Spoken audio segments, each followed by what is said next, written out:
अस्सलामुअलैकुम वरहमतुल्लाहि वबरकातुहू।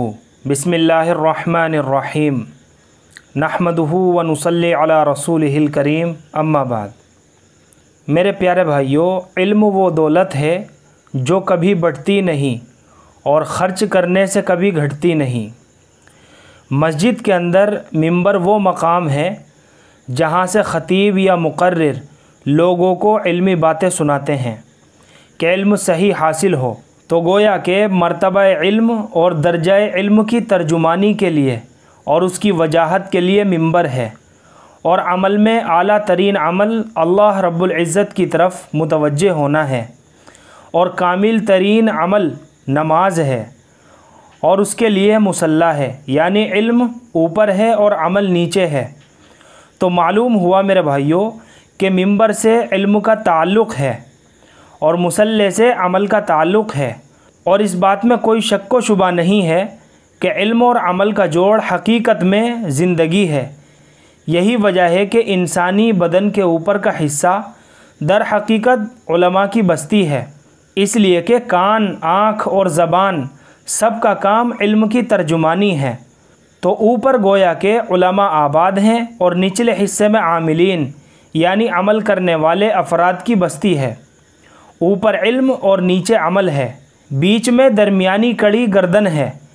इसलिए जब जानवर ज़िबा किया जाता है तो उसकी गर्दन काटी जाती है, जिसमें हिकमत यह है मेरे भाइयों कि उसके इल्म व अमल में जुदाई हो जाए जो मौत से ताबीर है। इससे ये बात मालूम हो गई कि ज़िंदगी की रूह दर हकीकत इल्म व अमल का जोड़ है, और अमल इल्म से मुनक़ते हो जाए तो समझ लेना चाहिए कि मौत तारी हो गई। इसलिए इल्म और अमल का राब्ता हयात और ज़िंदगी के लिए लाजिम है। दर हकीकत ये वो इल्म है जो अम्बिया अल्लाह की तरफ से लाए हुए हैं, जो रूहों की प्यास और इंसान के अंदर के आत्मा की तस्कीन का सामान है, और गारंटी अपने अंदर लिए हुए है। बेइल्म नातवा खुदारा शनाख्त, यानी बेइल्म इंसान अपने परवरदिगार को नहीं पहचान सकता। हदीस पाक में आया है मेरे भाइयों कि इल्म एक रोशनी है, उसके बरअक्स जहालत अंधेरे की मानिंद है। जिस तरह रोशनी के बग़ैर रास्ता नज़र नहीं आता, इसी तरह इल्म के बग़ैर इंसान को शरीयत के रास्ते का पता नहीं चलता। इसीलिए ज़रूरियात दीन का इल्म हासिल करना इंसान पर फ़र्ज़ किया गया है।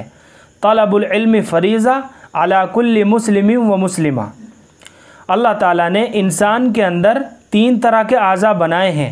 नंबर 1 आज़ाए इल्म, नंबर 2 आज़ाए अमल, और नंबर 3 आज़ाए माल। आज़ाए इल्म यानी इल्म हासिल करने के लिए आज़ा जैसे कान, आँख और दिमाग है। इन तीनों रास्तों से इंसान इल्म हासिल करता है। कुछ सुनकर हासिल करता है, मसलन छोटा बच्चा ज़बान सीखता है, वो पढ़कर तो नहीं सीखता, बल्कि माँ बाप जिस ज़बान में बोलते हैं बच्चा वही ज़बान बोलना शुरू कर देता है। इसी तरह कुछ इल्म इंसान देखने के रास्ते से हासिल करता है और कुछ सोच विचार से हासिल करता है।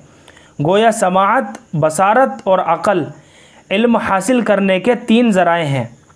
आज़ा की दूसरी किस्म आज़ाए अमल कहलाती है, यानी इंसान के वो आज़ा जो अमल करते हैं जैसे हाथ और पाँव।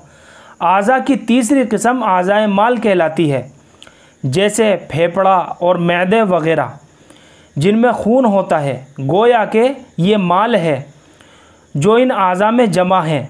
अगर ये माल, ग़िज़ा या खून किसी अज़ू में जमा ही रहे और आगे ना निकले तो ताफ़ुन यानी इन्फेक्शन फैल जाता है।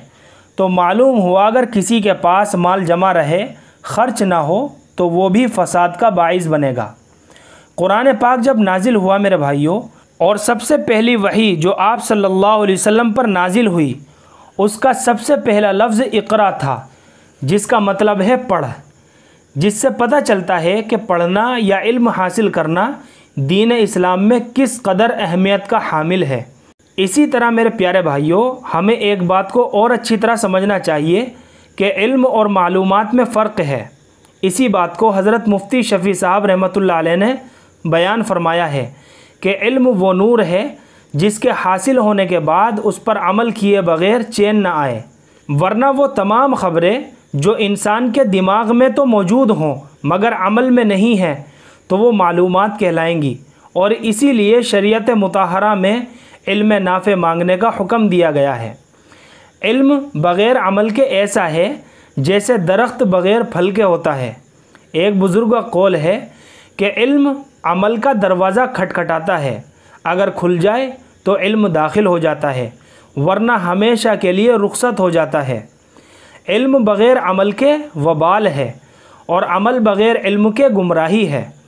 जिस तरह चिराग जलाए बग़ैर रोशनी नहीं देता, इल्म भी अमल के बग़ैर रोशनी नहीं दे सकता। इल्म वो नूर है जिसके हासिल होने के बाद उस पर अमल किए बग़ैर चैन नहीं आता, और अगर अमल के बग़ैर चैन आ गया तो ये नूर नहीं बल्कि वबाल है। इसीलिए मेरे दोस्तों, अल्लाह रब्बुल इज़्ज़त ने कुरान पाक में बेअमल सूफ़ियों को कुत्ते के साथ और बेअमल उलमा को गधे के साथ तशबीह दी है। चुनाचे एक जगह पर फरमाया फ़मसलुहु कमसलिल क़ल्ब, और बनी इसराइल के बेअमल उलमा के बारे में फरमाया मसलुल लज़ीना हुम्मिलुत तौराता सुम्मा लम यहमिलूहा कमसलिल हिमारी यहमिलु अस्फ़ारा, कि इनकी मिसाल गधे की सी है जिसके ऊपर बोझ लाद दिया गया हो। अल्लाह हम सब की हिफाजत फरमाए। इसलिए हदीसों के अंदर अल्लाह के नबी सल्लल्लाहु अलैहि वसल्लम ने इस पर तंबीह फरमाई है कि अल्लाह रब्बुल इज़्ज़त से इल्म नाफ़े की दुआ मांगनी चाहिए। अल्लाहुम्मा इन्नी अस्अलुका इल्मन नाफ़िआ, ए अल्लाह मैं तुझसे इल्म नाफ़े का सवाल करता हूँ। तो मेरे प्यारे भाइयों, इल्म नाफ़े बहुत बड़ी चीज़ है, लिहाजा हम सब को इतना इल्म तो सीखना ज़रूर चाहिए। हर मुसलमान, चाहे वो मर्द हो चाहे वो औरत हो, आकिल बालिग, कि जिससे उसका दीन दुरुस्त हो जाए, हलाल और हराम की तमीज़ हो जाए, जायज़ और नाजायज़ की पहचान हो जाए। अल्लाह से दुआ है कि अल्लाह मुझे भी और आपको भी अमल की तौफ़ीक़ अता फ़रमाए। व आखिरु दावाना अनिल हम्दुलिल्लाहि रब्बिल आलमीन।